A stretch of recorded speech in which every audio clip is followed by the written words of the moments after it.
Hai, bersama saya Cikgu Julaiha Ali, guru di SMK Undang Rembau Negeri Sembilan. Ini adalah video penerangan reka bentuk dan teknologi tingkatan 1, bab 5, aplikasi teknologi reka bentuk sistem vertigasi.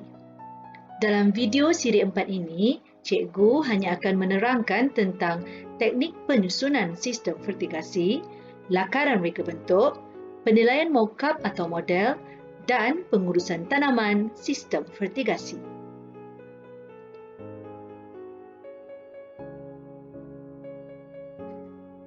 Baiklah murid-murid, sekarang kita akan mengenal pasti teknik penyusunan sistem vertigasi.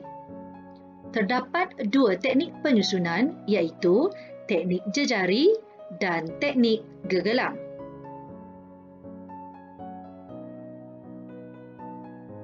Dalam teknik penyusunan jejari, larutan baja tidak akan sampai ke bekas tanaman yang paling hujung sekiranya berlaku tekanan rendah dalam sistem pengairan. Sistem pengairan juga akan terganggu sekiranya terdapat bekas tanaman yang ditanggalkan. Dalam teknik penyusunan gegelang pula, larutan baja dapat diagih secara seimbang pada semua bekas tanaman. Sistem pengairan tidak akan terganggu walaupun terdapat bekas tanaman yang ditanggalkan. Apabila kita membanding beza antara ciri teknik penyusunan jejari dengan teknik penyusunan gegelang, kita dapati bahawa teknik penyusunan gegelang adalah lebih baik berbanding dengan teknik penyusunan jejari. Walau bagaimanapun, seseorang pengusaha projek tanaman vertigasi mempunyai pertimbangan lain sebelum menentukan teknik penyusunan yang akan digunakan. Antara dua faktor pemilihan bagi teknik penyusunan sistem vertigasi adalah keluasan kawasan dan modal yang dimiliki. Bagi pengusaha projek vertigasi yang memiliki kawasan yang luas, pengusaha projek ini boleh memilih teknik penyusunan gegelang. Bagi pengusaha projek vertigasi yang memiliki keluasan kawasan yang terhad pula, teknik jejari adalah lebih sesuai dipasang pada sistem vertigasi. Teknik penyusunan jejari biasanya disusun secara berpara atau bertingkat bagi memaksimumkan jumlah tanaman. Teknik jejari juga merupakan teknik yang amat ringkas dan mudah dipasang.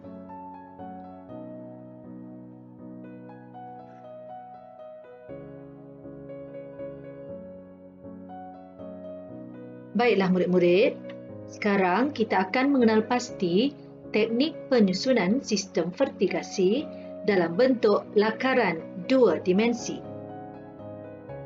Untuk makluman murid, lakaran dua dimensi sistem vertigasi merupakan lakaran objek yang dilihat daripada pandangan atas. Lakaran hanya menunjukkan ukuran kelebaran dan kedalaman objek sahaja. Murid-murid, inilah dia lakaran dua dimensi bagi teknik penyusunan jejari dan teknik penyusunan gegelang. Mungkin terdapat kesukaran untuk memahami maksud lakaran dua dimensi ini. Murid-murid, bulatan besar pada lakaran dua dimensi merupakan tangki nutrien. Bulatan-bulatan kecil pula merupakan bekas-bekas tanaman. Dan garisan-garisan lurus merupakan media atau sistem perpaipan yang digunakan.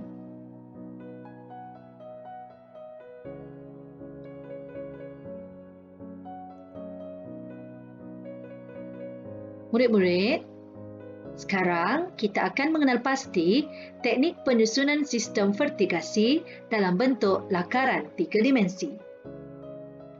Lakaran tiga dimensi adalah lebih mudah difahami kerana ia dapat menunjukkan keseluruhan sistem pada pandangan mata sebenar. Semua ukuran kedalaman, kelebaran dan ketinggian objek dapat ditunjukkan dalam lakaran 3 dimensi. Murid-murid, inilah dia lakaran 3 dimensi bagi teknik penyusunan jejari dan teknik penyusunan gegelam. Semua komponen sistem vertikasi dapat ditunjukkan dengan jelas apabila menggunakan lakaran 3 dimensi.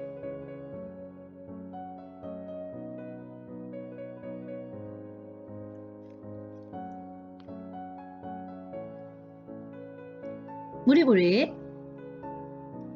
apabila murid dikehendaki menghasilkan lakaran reka bentuk sistem vertikasi, murid boleh memilih sama ada untuk menghasilkan lakaran 2D atau lakaran 3D. Walau bagaimanapun, cikgu menasihatkan murid-murid untuk menghasilkan lakaran 3 dimensi kerana ianya lebih menarik. Setelah murid berjaya menghasilkan lakaran teknik penyusunan sistem vertikasi itu, lakaran murid akan dinilai dari aspek elemen reka bentuk.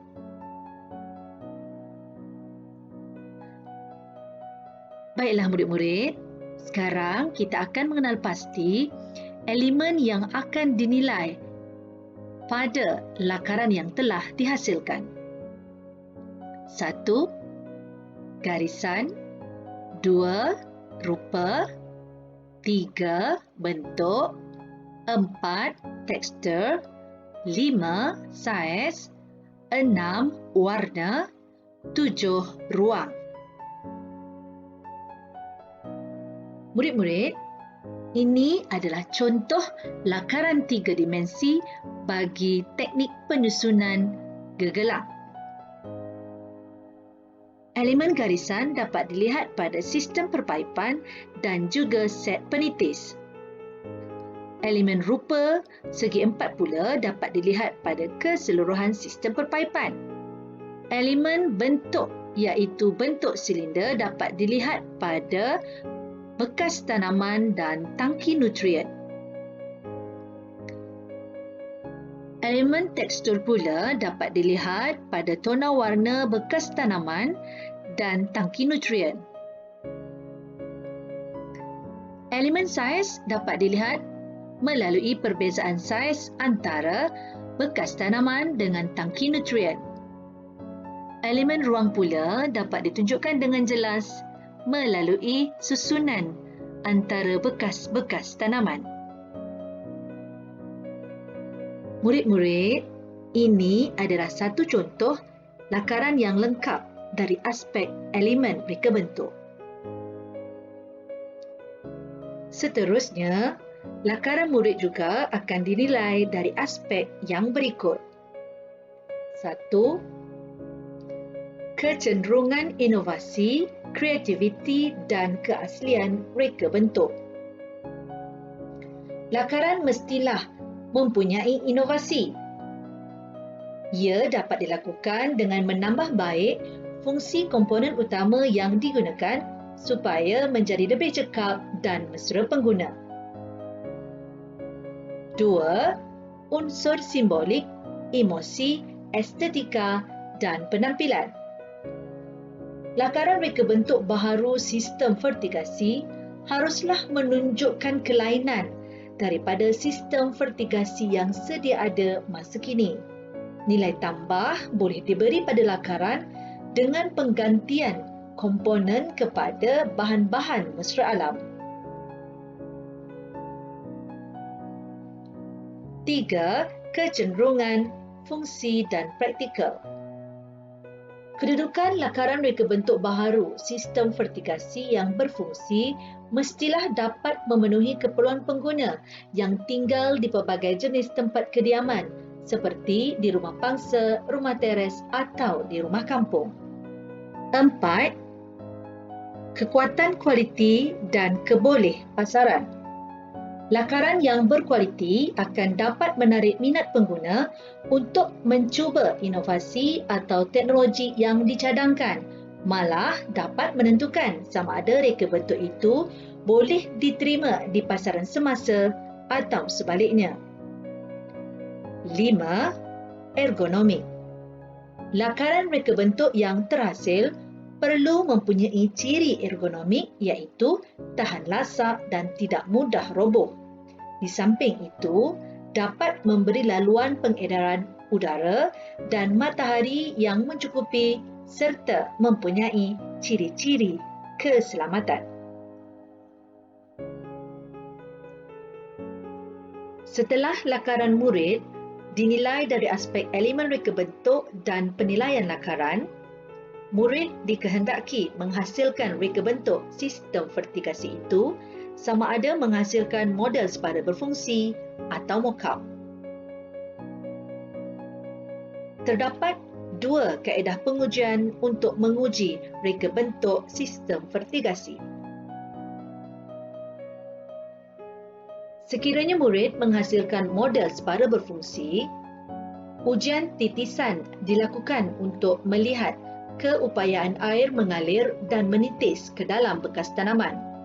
Parameter masa dan kuantiti air di dalam bekas takungan perlulah ditentukan terlebih dahulu. Sekiranya murid menghasilkan mock-up bagi reka bentuk sistem vertikasi itu, ujian penyambungan dibuat pada setiap sambungan. Ujian ini adalah untuk menentukan kekuatan cantuman semasa menghasilkan mock-up. Parameter yang boleh digunakan ialah nilai beban yang dikenakan pada sambungan mock-up dan daya tolakan. Bagi mock-up sistem vertikasi, cukup hanya menggunakan daya tolakan jari untuk menguji kekuatan sambungan. Baiklah murid-murid, kita telah pun sampai di bahagian terakhir bab sistem vertikasi iaitu pengurusan tanaman. Pengurusan tanaman ialah pengendalian proses dari awal hingga akhir penanaman.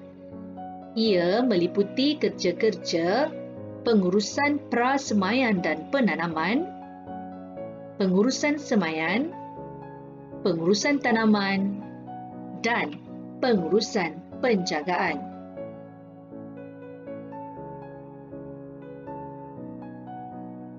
Aspek pengurusan tanaman adalah penting untuk memastikan tanaman dalam keadaan sempurna, memberi pulangan yang menguntungkan, mengurangkan kos, mengelakkan serangan perosak dan penyakit, dan meningkatkan kecekapan ladang. Murid-murid, ulang tonton video ini untuk mengukuhkan kefahaman. Jangan lupa like, share dan subscribe channel Cikgu sebagai tanda sokongan kepada Cikgu. Hingga jumpa lagi.